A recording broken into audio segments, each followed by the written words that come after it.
Pinasaya at pinakilig naman ng cast ng bagong teleserye ng GMA Network na Coffee Prince ang mga taga-Davao nitong nakarang linggo.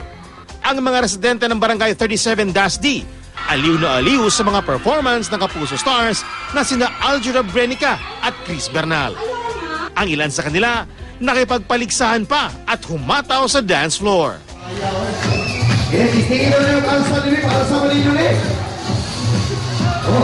Binisita rin nila ang Barangay San Antonio Agdao, Davao City, kung saan mainit silang tinanggap ng mga residente.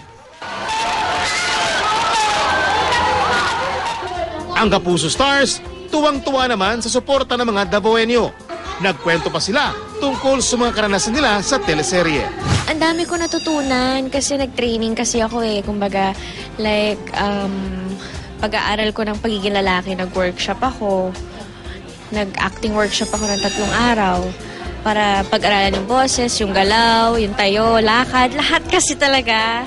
So nakakatuwa, we're one big family. Every time na nag-shoot kami sa Tagaytay lagi o Batangas, so kami-kami lang.